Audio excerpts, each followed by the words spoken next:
నమస్తే. నేను మీ doctor Satish IRSC మాట్లాడుతున్నాను. ఇప్పుడు ఈరోజు నేను చెప్పే వీడియో కొంచెం different kind of video. Probably దీన్ని మళ్ళీ మీరు డిఫరెంట్ డైరెక్షన్లో తీసుకెళ్ళి లేదా పొలిటికల్గా కనెక్ట్ చేయడానికి ట్రై చేయకండి. ఎందుకంటే స్కూల్స్కి సంబంధించినటువంటి టాపిక్ కాబట్టి నాలాంటి వ్యక్తి రియాక్ట్ అవ్వడం కూడా అవసరం. ఎందుకంటే చాలామంది సరే తలా తోక లేకుండా ఉన్న యూట్యూబ్ ఛానల్లోనూ ఏదో రేటింగ్ల గురించో వ్యూస్ గురించో రకరకాలుగా దాన్ని మాట్లాడుతున్నారు. దానికి సంబంధించి డిఫరెంట్ డైమెన్షన్లో, ఎందుకంటే ఆబ్వియస్గా నా వీడియోస్ అన్ని కొంచెం డిఫరెంట్ డైమెన్షన్ టచ్ చేయడానికి ప్రయత్నం చేస్తాను కాబట్టి అందరూ ఏదో ఒక దంపుడు కింద చెప్పే విధానం ఏదైతే ఉంటుందో దాని నుంచి కొంచెం లోతుగా వెళ్ళి ఈ పాయింట్ని నేను చెప్పడానికి ప్రయత్నం చేస్తాను. ఎందుకంటే ఇలాంటి సిచ్యువేషన్ వచ్చినప్పుడు అట్లీస్ట్ ప్రజలకి కొన్ని విషయాలు తెలియాలి. టాపిక్ గరికపాటి గారు అన్నటువంటి మాట ఏదైతే ఉంటుందో స్కూల్స్కి సంబంధించి మధ్యాహ్న భోజన పథకం ఏదైతే ఉందో దానికి సంబంధించినటువంటి ఆయన మాట్లాడిన విధానం, లేకపోతే ఫ్రీ బుక్స్కి సంబంధించిన విధానం గురించి పలు ఛానల్స్లో పలు రకాలుగా ట్రోలింగ్ అనేది ఆయన మీద జరుగుతుంది. సరే, మామూలుగా మన తెలుగు రాష్ట్రాల్లో కొంచెం మామూలుగా ఈ యొక్క ఆధ్యాత్మికత లేకపోతేనేమో కొంత స్పిరిచువల్గా కానీ కొంత పురాణాలకు సంబంధించి కానీ కనుమరుగైపోతున్నటువంటి ఇట్లాంటి సందర్భాల్లో కొంత చాగంటి కోటేశ్వరరావు గారు కానీ లేకపోతే గరికపాటి గారు కానీ తనదైనటువంటి శైలిలో వాళ్ళు ప్రజలకి కొంత అవేర్నెస్ ఇవ్వడానికి ప్రయత్నం చేస్తూ ఉంటారు. మనందరం కూడా ఆల్మోస్ట్ ఎన్నో సందర్భాల్లో ఎన్నో రకాల వీడియోస్ ద్వారా ఎంతో కొంత జ్ఞానాన్ని వాళ్ళ ద్వారా మనం సంపాదించుకున్నాం. అంటే నా ఉద్దేశం వీళ్ళనే కాదండి, ఇలాంటి వ్యక్తులు చాలామంది ఉంటారు. ఇప్పుడు ఈవెన్ జయప్రకాష్ నారాయణ గారు కొన్ని వీడియోస్ కొన్ని విషయాల మీద చాలా బహిరంగంగా మాట్లాడతారు, అది కూడా మనం వింటాం. లేదా జేడి లక్ష్మీనారాయణ గారు కానివ్వండి, ఇట్లాంటి కొంతమంది వ్యక్తులు మాట్లాడినటువంటి మాటలు డెఫినెట్గా సొసైటీకి కొంత ఇన్ఫర్మేషన్ కానీ కొంత ఆదర్శంగా ఉంటాయి. ఇందులో ఎలాంటి అతిశయోక్తి లేదు. గరికపాటి గారు మాట్లాడిన విధానం ఏదైతే ఉంటుందో పాయింట్కి సంబంధించి జనరల్గా ఆయన ఆ ఫ్లోలో ఆయనకు ఉన్నటువంటి మాట విధానంలో ఆయన అన్న మాట ఏంటంటే, ఈ యొక్క మధ్యాహ్న పథకం భోజనం మీద ఎక్కువ ఫోకస్ ఏంటి, పిల్లలకి భోజనం పెట్టడానికి ఫ్రీ భోజనం అంతకు అవసరం ఏముంటుందో, లేకపోతే ఎందుకు రావాల్సిన అవసరం ఏముంటుంది, లేకపోతే చదువు అనేది ముఖ్యం కదా, లేకపోతే ఈ టీచర్స్ అందరూ కూడా ఓన్లీ ఎంతమంది తిన్నారు ఎంతమంది లేరు ఏంటి ఈ లెక్కలు వేసి కూడా సరిపోతుంది, లేకపోతేనేమో చదువు మనకి ముఖ్యం కాబట్టి దీనికి సంబంధించి అలా ఓన్లీ భోజనం గురించి స్కూల్ ఏంటి, అలా రావాల్సిన అవసరం ఏంటి, లేదా బట్టలో లేకపోతే వీటికి సంబంధించినటువంటి పథకాలు ఏవైతే ఉన్నాయో స్టేట్ గవర్నమెంట్ పథకాలు దానికి సంబంధించినటువంటి విషయం మీద ఆయన కామెంట్ చేయడం జరిగింది. ప్రాబబులీ ఆయన కామెంట్ చేసినటువంటి పాయింట్ ఏదైతే ఉంటుందో అది ఎవరైనా కూడా ఆ పాయింట్ వరకు తీసుకున్నట్లయితే తప్పే. అది నేను కూడా ఒక గవర్నమెంట్ స్కూల్లో చదువుకుని 1వ తరగతి నుంచి 10వ తరగతి దాకా even 11th class even 12th class కూడా గవర్నమెంట్ స్కూల్లో చదువుకున్నటువంటి విద్యార్థిని. గవర్నమెంట్ స్కూల్లో చదువుకునే విద్యార్థులు, అప్పట్లో ఉన్నటువంటి స్కూల్స్లో చదువుకునే విద్యార్థుల్లో చాలామంది ఈవెన్ స్కూల్కి వెళితే కొంచెం ఇబ్బందిగా పరిస్థితి ఉంది. ఇప్పుడు రాను కూడా గవర్నమెంట్ స్కూల్ యొక్క పరిస్థితి మారి ఈ అన్ఫార్చునేట్గానో మరి ఏం జరుగుతుందో, అప్పట్లో పెద్ద పెద్ద ఎంఆర్ఓ పిల్లలు లేకపోతే డబ్బులు ఉన్నవాడి పిల్లలు లేకపోతే మా ఊరు ప్రెసిడెంట్ పిల్లలు అందరూ కూడా ఒకే గవర్నమెంట్ స్కూల్లో చదువుకుని ఉండేవారు కాబట్టి అప్పుడు ఉన్నటువంటి విధానం వేరు. అన్ఫార్చునేట్గా స్కూల్ సిస్టమ్ని ఏ విధంగా తీసుకొచ్చారంటే ఇది బడుగు బలహీన వర్గాలకి లేకపోతేనేమో లో ఇన్కమ్ పీపుల్కి లేదా పూర్ పీపుల్కి చదువుకునే స్థలాల కింద మారిపోయినాయి. అఫ్కోర్స్ గవర్నమెంట్ అంటేనే వాళ్ళ గురించి వర్క్ చేయాలి కాబట్టి డెఫినెట్గా ఆ పర్స్పెక్టివ్లో మారిపోవడం అన్నది తప్పు అన్న డైరెక్షన్లో నేను చెప్పట్లేదు. బట్ అలాగది రూపాంతరం చెందినాయి అనే విషయాన్ని గుర్తు చేస్తున్నాను, అంతే, అంతకుమించి ఏం లేదు. అంటే మెరిట్ అన్న పర్స్పెక్టివ్లో క్వాలిటీ ఆఫ్ ది ఎడ్యుకేషన్ వేరు, ఇన్ఫ్రాస్ట్రక్చర్ వేరు. చాలా సందర్భాల్లో చాలా వీడియోల్లో ఈ పాయింట్ని నేను రైట్ చేశాను. ప్రాబబులీ రెగ్యులర్గా నా వీడియోస్ ఫాలో అవుతున్నటువంటి విద్యార్థులు ఎవరైతే ఉంటారో, పేరెంట్స్ ఎవరైతే ఉంటారో వాళ్ళకి అవగాహన ఉంటుంది. అన్ఫార్చునేట్గా ఒక ఇష్యూ వచ్చింది, గరికపాటి గారు అన్నమాట తప్పేనండి, అందులో ఎలాంటి సందేహం లేదు, తప్పే.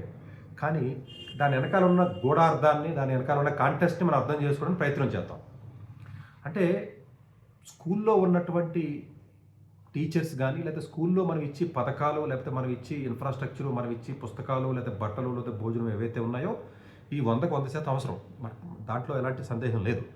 కానీ ఈ వీటి మీద మనం మాట్లాడి ప్రజలు కానీ, వీటి మీద మాట్లాడి మీడియా కానీ, వీటి మీద మాట్లాడి అపోజిషన్ పార్టీస్ కానీ, పొలిటికల్ పార్టీస్ కానీ క్వాలిటీ ఆఫ్ ఎడ్యుకేషన్ సరిగ్గా లేదు అన్న దాని మీద ఎందుకు గళం ఎత్తట్లేదు? ఇది నన్ను చాలా బాధ కలిగించినట్టు అంశం. ఇప్పుడే కదండి, ఎన్నో సంవత్సరాల నుంచి అసలు దీని మీద యుద్ధమే చేయాలి నేనైతే. అసలు దీని మీద యుద్ధం చేయాలనుకుంటే ఎవరన్నా ఉంటే అసలు నాతో కలవండి.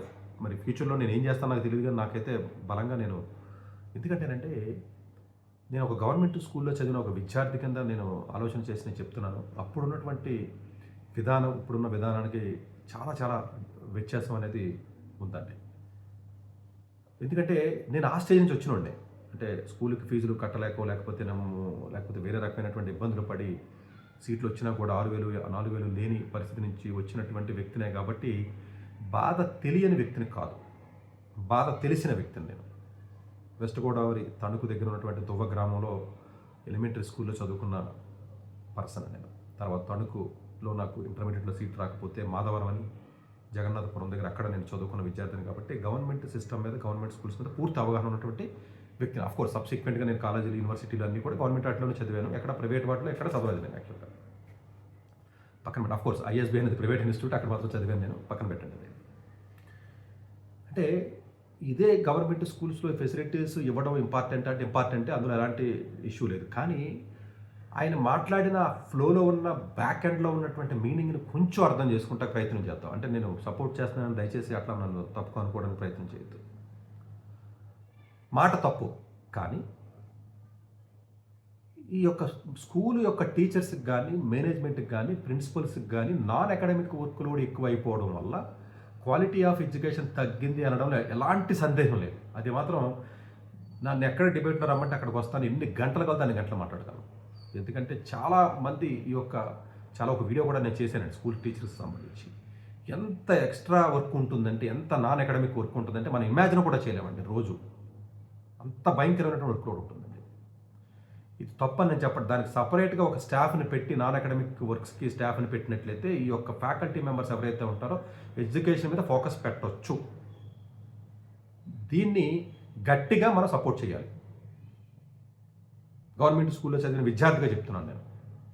అలాగే గవర్నమెంట్ స్కూల్స్లో ఎన్నో కోట్లు ఖర్చు పెట్టి ఒక్కొక్క మనిషి మీద 1,10,000 రూపాయలు ఖర్చు పెడితే తెలంగాణ, ఆంధ్రప్రదేశ్లో దగ్గర ఎన్నో వేల స్కూల్స్ మనకి, వందల స్కూల్స్ మనకి గవర్నమెంట్ స్కూల్స్ ఉంటే 60-65% ఆఫ్ ది స్కూల్ పిల్లలు గవర్నమెంట్ స్కూల్లోనే చదువుతున్నారు. Almost 60% of the education system. ఇన్ని వేల స్కూల్స్, 30-35 వేల స్కూల్స్, గవర్నమెంట్ స్కూల్స్లో రకరకాల స్కూల్స్లో చదువుతున్నారు కదా. సరే, లో బడ్జెట్ స్కూల్స్ అనుకోండి, లేదా గవర్నమెంట్ స్కూల్స్ అనుకోండి, చదువుతున్నారు. వీళ్ళల్లో 10th క్లాస్కి వచ్చేటప్పటికి ఎటువంటి పబ్లిక్ ఎగ్జాము లేకుండా 1వ తరగతి నుంచి 10వ తరగతి వరకు పబ్లిక్ ఎగ్జామ్ పెట్టకుండా ఓన్లీ ఎన్రోల్మెంట్ రేషియో మాత్రమే కావాలి. పిల్లల్ని తీసుకొచ్చి మేము కూర్చోపెట్టి ఓన్లీ మనం భోజనం పెట్టి, లేకపోతేనేమో చదువు చెప్పకుండా భోజనం పెట్టి ఇన్ఫ్రాస్ట్రక్చర్ ఇచ్చి చదువు క్వాలిటీకి సంబంధించినటువంటిది మీరు పట్టించుకోకుండా మనం వాళ్ళని మెస్మరైజ్ చేయడం వల్ల గవర్నమెంట్ స్కూల్స్కి వచ్చి యొక్క పిల్లల్లో ఎక్కువ శాతం మంది బడుగు బలహీన వర్గాల నుంచి వస్తున్నారన్నమాట. నేను చెప్పక్కర్లేదు, అది వాస్తవం. దాని గురించి కొత్తగా నేను కామెంట్ చేయక్కర్లా, నాకు తెలిసే మాట్లాడుతున్నాను బాధ్యతగా. మరి క్వాలిటీ గురించి ఎందుకు ఇదే మీడియా, క్వాలిటీ గురించి ఇదే అపోజిషన్, ఎందుకు ఇదే గవర్నమెంటు, ఎందుకు ఇదే పెద్ద మనుషులు క్వాలిటీ ఆఫ్ అవుట్కమ్స్ మీద ఎందుకు మనం మాట్లాడము? క్వాలిటీ ఆఫ్ అవుట్కమ్ అనేది ఏదైతే ఉంటుందో, అసెస్మెంట్ అనేది యాసర్ ASER రిపోర్ట్లో చాలా డీటెయిల్డ్గా చెప్పడం జరిగింది. UDISC report, central government report చాలా క్లియర్గా ఉంది. ఎవరైనా చదవండి. నీతి ఆయోగ్ రిపోర్ట్లో చెప్పింది. చివరికి CAG రిపోర్ట్లో కూడా చెప్పడం జరిగింది. ఏమని చెప్తున్నారు? 10వ తరగతి చదివి పిల్లోడికి 6వ తరగతి లెక్కలు రావడం లేదు, 8వ తరగతి చదివి పిల్లోడికి ఇంగ్లీష్లో 2 ముక్కలు రాయడం రావడం లేదు, కనీసం 90% ఆఫ్ ది పిల్లలకు కూడా భాగాహారాల గుణింతాలు రావట్లేదు. అయినప్పటికీ కూడా 90 మార్కులు 10th క్లాస్లో, 8th క్లాస్లో, 9th క్లాస్లో వస్తున్నాయి కదా. అసలు వరస్ట్ క్వాలిటీ ఆఫ్ ఎడ్యుకేషన్ ఉంది. ప్రైవేట్ స్కూల్స్ గురించి మాట్లాడలేదు, పక్కన పెట్టండి. ప్రైవేట్లో కూడా వరస్ట్ ఉంటుంది, నేను దాని గురించి మాట్లాడలేదు, అది పక్కన పెట్టండి, సపరేట్ డిబేట్ అది. గవర్నమెంట్ స్కూల్స్లో క్వాలిటీ ఆఫ్ ఎడ్యుకేషన్ ఎంత అధ్వానంగా ఉంది అంటే మీ ఊహకు కూడా అందదు. ఈ టీవీ ఛానల్లో మాట్లాడేవాళ్ళు కానీ వీళ్ళకి కానీ మీ ఊహకు కూడా అందదు. నాకంటే బెటర్ పర్సన్ ఎవడో ఉండడు. ఎడ్యుకేషన్ మీద అణువును తెలిసిన రీసెర్చ్ చేసి అణువును తెలిసిన వ్యక్తిని 25-30 ఏళ్ళు వచ్చి ఈవెన్ ప్రాబబ్లీ చీఫ్ మినిస్టర్స్ కూడా తెలియదు ఇదేం జరుగుతుందో. ప్రైమ్ మినిస్టర్ కూడా ఎంత ఘోర చాప కింద నీరు లేక, ఎంత ఘోరంగా మనం బలహీన వర్గాల ప్రజల పిల్లల్ని, లేకపోతేనేమో లో ఇన్కమ్ గ్రూప్స్ని, బిలో పావర్టీ లైన్లో ఉన్నటువంటి పిల్లల్ని గవర్నమెంట్ స్కూల్లో జాయిన్ చేసి వాళ్ళ జీవితాన్ని బాగు చేస్తున్నామని చెప్పి ఏదైతే భ్రమలో మనం బతుకుతున్నామో, బతికిస్తున్నారో, ఇది 100% తప్పు. ఇది దానికి ఉదాహరణే రిపోర్ట్స్. అలాగే నిన్నగాక మొన్న వచ్చిన 2025 జేఈ రిపోర్ట్స్లో కానీ 24లో కానీ 25లో కానీ నీట్, జేఈ లేకపోతే క్యాట్, సివిల్ సర్వీసు లేకపోతే గ్రూప్ ఏవైతే కొంచెం prestigious jam exam, gate exam ఇలాంటి ఏవైతే రకరకాల ఎగ్జామ్స్ ఉంటాయో ఈ ఎగ్జామ్స్లో క్వాలిఫై అయినటువంటి విద్యార్థులు తెలంగాణ రాష్ట్రం మొత్తం మీద, ఆంధ్ర రాష్ట్రం మొత్తం మీద 1% ఆఫ్ ది స్టూడెంట్స్ కూడా గవర్నమెంట్ స్కూల్స్ నుంచి రాలేదే, ఇంక్లూడింగ్ మోడల్ స్కూల్స్, ఇంక్లూడింగ్ గురుకుల స్కూల్స్. మీరు అనొచ్చు అందరూ గొప్ప వ్యక్తులు అవ్వక్కర్లేదు కదా, అందరూ గొప్ప గొప్ప కాలేజీలకి గొప్ప గొప్ప అడ్మిషన్స్ రావక్కర్లేదు కదా అంటే అవి కూడా గవర్నమెంట్వే. ఐఐటీస్ను గవర్నమెంట్, ఎయిమ్స్, ఢిల్లీ కూడా ఇవేం ప్రైవేటీ కాదే. గవర్నమెంట్ స్కూల్లో చదివిన విద్యార్థి గవర్నమెంట్ కాలేజీలోకి వెళ్ళలేని దుస్థితికి స్కూల్ యొక్క ఎడ్యుకేషన్ దిగజారినందుకు స్కూల్ దిగజారినందుకు సిగ్గుపడాలా? లేకపోతే గవర్నమెంట్ యూనివర్సిటీస్ ఉన్నాయి కాబట్టి అవి కూడా తీసేవని చెప్పాలా? ఇది కదా మనం అడగాలి. ఇదే మీడియా దీని గురించి ఎందుకు మాట్లాడుతుంది? ఇన్ఫ్రాస్ట్రక్చర్ గురించి ఎందుకు మాట్లాడుతుంది? ఇన్ఫ్రాస్ట్రక్చర్ ఉండాలి ఉండొద్దని చెప్పట్లేదండి. మీరు మళ్ళీ దీన్ని డిఫరెంట్గా లింక్ చేసి ముళ్ళేసేది అలాగా. మనం ఎవడం పర్ఫెక్ట్ కాదు, అందరూ మాత్రం పర్ఫెక్ట్గా ఉండాలనుకుంటాం మనం. ఒక వ్యక్తి ఒక 20 పనులు చేసినప్పుడు ఒక పని తప్పు చేస్తే ఇంకా అంతే వాడు వెధవ, 19 చేసినవి పోతాయి. సొసైటీ అంతే, అలాగే ఉంది, మనం ఏం చేయలేం. అది అంటే ఆయన మాట్లాడేది తప్పేనండి, కానీ దీని మీద ఇలాగ రచ్చ జరుగుతుంది కదా. టీచర్స్ని క్వాలిటీ ఎన్ష్యూర్ చేయట్లేదు, ప్రిన్సిపాల్కి ఎక్స్ట్రా వర్క్ లోడ్ ఇచ్చారు చెప్పలేకపోతున్నాడు, పబ్లిక్ ఎగ్జామ్లో సరిగా ఉండట్లేదు, లేదా కాపీలు కొడుతున్నారు, కనీసం 6వ తరగతి లెక్కలు కూడా 10వ తరగతి చేయలేకపోతున్నాడు, 10th క్లాస్ అయిపోయిన తర్వాత ఇంటర్మీడియట్ కూడా మరి గవర్నమెంట్ కాలేజీలకి వెళుతున్నారే, వీళ్ళకి ఎక్కడ మంచి కాలేజీల్లో సీట్లు రావట్లేదు కదా, వీళ్ళందరినీ పనోళ్ళ కింద కూలోళ్ళ కింద బానిసల కింద గవర్నమెంట్ స్కూల్స్ చేయడంలో కొంత ఉందా అని అడిగితే, క్వాలిటీ ఆఫ్ ఎడ్యుకేషన్ లేకపోవడంలో జరుగుతుందా అని అడిగితే, జరుగుతుందో లేదో నేను చెప్పక్కర్లేదు, మీ ఆలోచనకు వదిలేస్తున్నాను. ఇది కదా మనం అడగాలి. సార్ 10th క్లాస్ ఎంతమంది బయటకు వచ్చారు ఆంధ్రప్రదేశ్ నుంచి? మీరు అన్ని ఫెసిలిటీస్ ఇచ్చారు, ఇవ్వాలి. ఎందుకంటే పాపం వాళ్ళు రోజు గడిస్తే కానీ గడవలేరు, కూలి పని చేసుకున్న వాళ్ళు ఎక్కువ ఉంటారు, వాళ్ళు భోజనం పెట్టలేరు, పోషకాహారం పెట్టలేరు, పుస్తకాలు కొనలేరు. అది అందరూ ఒప్పుకుంటారండి. అది గవర్నమెంట్ ఉన్నదా దాని గురించి? There is no second thought, there is no second opinion. కానీ ఎంతమంది జీవితాల్ని మనం బాగు చేసాం గత 7-8 ఏళ్లలో. నేను చదివాను గవర్నమెంట్ స్కూల్లో 20 ఏళ్ల క్రితం. సతీష్ గారు చదివారు, గొప్పోడు అయ్యాడు, జేపీ గారు చదివారు, జేడీ లక్ష్మీనారాయణ గారు చదివారు, లేకపోతే గరికపాటి ఆయన చదివారు, లేకపోతేనేమో ఇంకొక ఆయన చదివారు, లేకపోతే రేవంత్ రెడ్డి గారు చదివారు, లేకపోతే ఇంకొక ఆయన చదివారు చెప్తున్నారు కదా. ప్రైవేట్ ఎడ్యుకేషన్ రానప్పుడు అది గత 8 ఏళ్లలో, 6 ఏళ్లలో, 10 ఏళ్లలో లెక్కలు తీస్తే ఒక్కడున్నాడంటే జీవితంలో మైకొట్టుకుని మాట్లాడిన 1%, ఇప్పుడంటే ఒక 1% ఆఫ్ ది స్టూడెంట్స్ ఉంటే ఎందుకు లేరు? అప్పుడున్నారు పక్కన పెట్టండి, ఇప్పుడు ఎందుకు లేరు మరి? అంటే ఇప్పుడు ఫెసిలిటీస్ పెంచాము, ఇన్ఫ్రాస్ట్రక్చర్ పెంచాము, పథకాలు పెంచాము, అప్పుడు ఇంకేమీ లేవు. ఏమీ లేకుండానే గొప్ప గొప్ప వ్యక్తులందరూ బయటకు వచ్చారే చదువుకుని మాలాగా. ఇప్పుడు అన్నీ ఉన్నాయి కదా, అన్నీ ఇచ్చావు కదా, మరి ఇప్పుడు ఎందుకు రావట్లేదు అన్న పదాన్ని ఎందుకు అడగట్లేదు మనం? మరి ఇది లోపం ఎక్కడుంది? దీన్ని కదా డీప్గా మీరు అనాలిసిస్ చేయాలి. ఎడ్యుకేషన్, క్వాలిటీ ఆఫ్ ఎడ్యుకేషన్ మీరు గవర్నమెంట్ స్కూల్స్లోను, గవర్నమెంట్ జూనియర్ కాలేజీలోను, గవర్నమెంట్ డిగ్రీ కాలేజీలోను, లేదా ఎంసెట్ ఫీజు రియంబర్స్మెంట్ ఇచ్చి ఎంసెట్ ఇంజనీరింగ్ కాలేజీలోను క్వాలిటీ ఆఫ్ ఎడ్యుకేషన్ లేకుండా అక్కడ చిన్న ఇన్ఫ్రాస్ట్రక్చర్ తేడా వస్తే దానికి ధర్నాలు చేస్తారే, దాని గురించి జనాలు అందరూ రియాక్ట్ అయ్యి మాట్లాడుతున్నారు కదా. మన పిల్లలు ఈ గవర్నమెంట్ స్కూల్స్లోకి వెళ్ళి చదివినటువంటి విద్యార్థులు ఎవరైతే ఉంటారో వాళ్ళు ఎప్పటికీ ఇంక అక్కడే ఉండిపోవాలా? వాళ్ళ పైకి తీసుకెళ్ళొద్దా?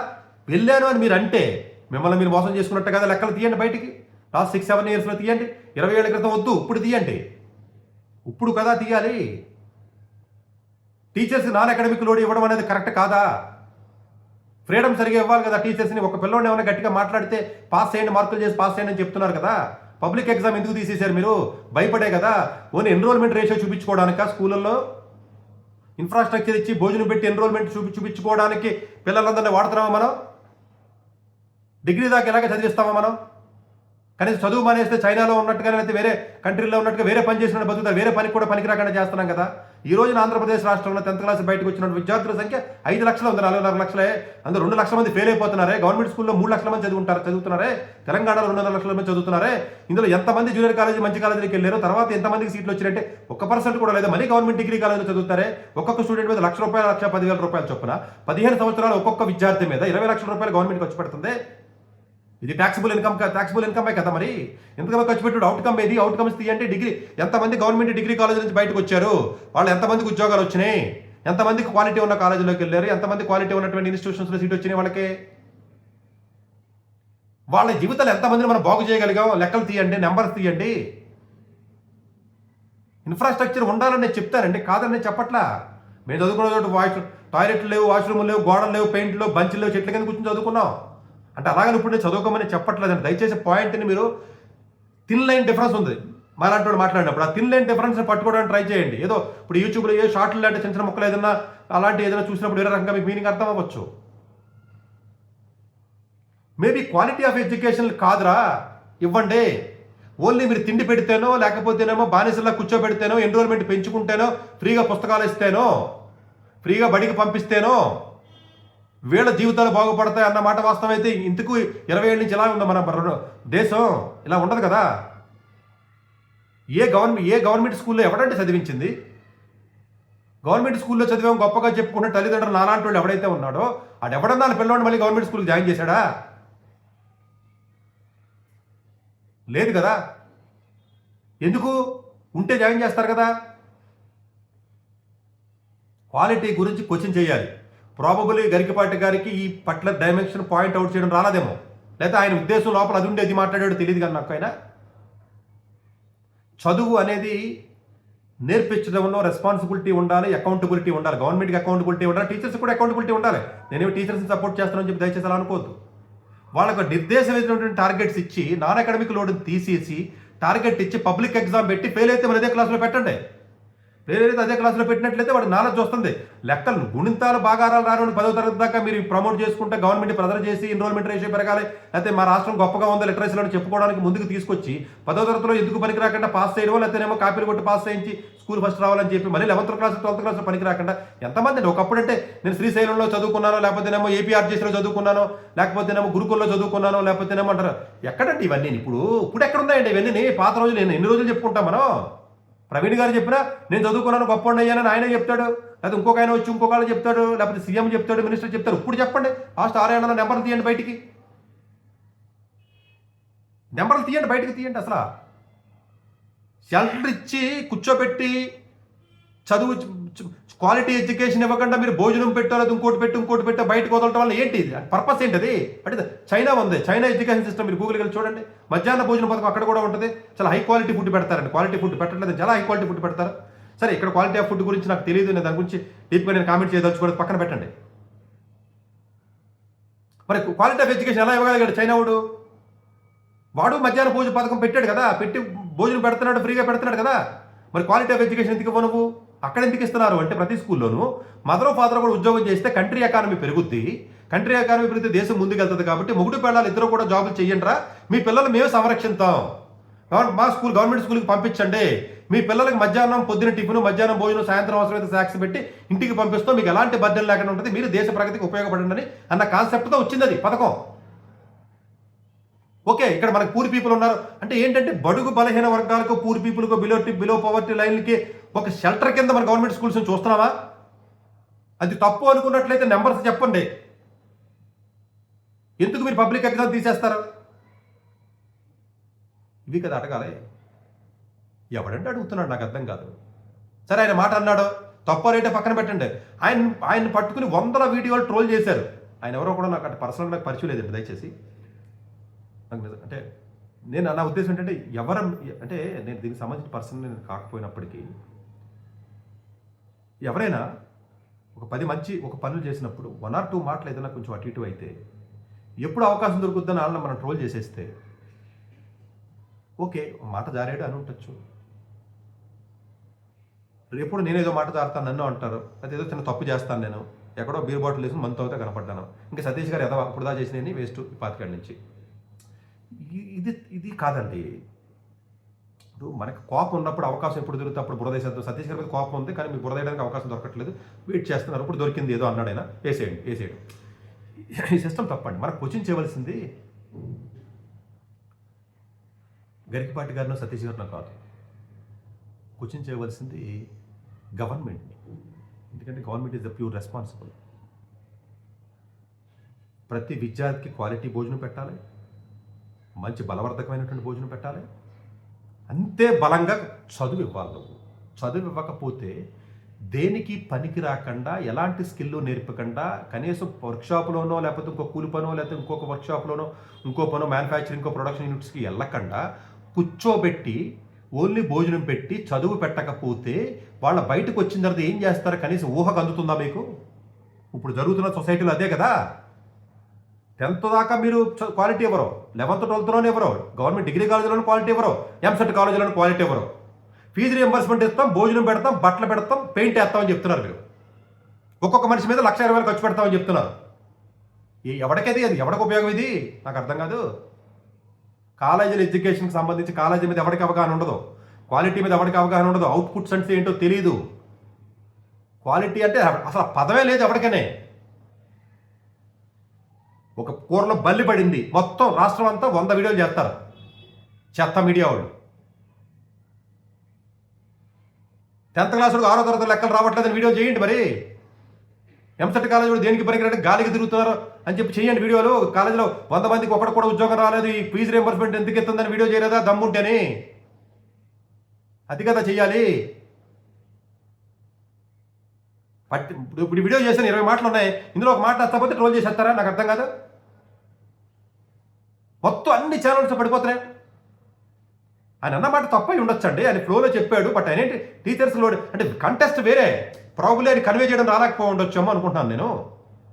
నాకు తెలియదండి ఆయన ఎవరో కూడా. నాకేమి అలా పక్షపాతాలు ఇంకోటి కాదండి. జనరల్గా అలాంటి ఆస్పెక్ట్స్లో ఎప్పుడు మాట్లాడిన కూడా నాకు ఎందుకంటే గవర్నమెంట్ స్కూల్స్ పిల్లలు అన్నారు కదా, సరే పిల్లలకు పాపం చాలా ఇబ్బందికరమైన పరిస్థితుల్లో చాలా లో లెవెల్ పీపుల్ పాపం గవర్నమెంట్ స్కూల్స్ కాదు. అసలు లో లెవెల్ పీపుల్ గవర్నమెంట్ స్కూల్ ఏంటండి? అసలు కర్మ కాకపోతేని ఏ దేశంలో ఉంది అలాగా?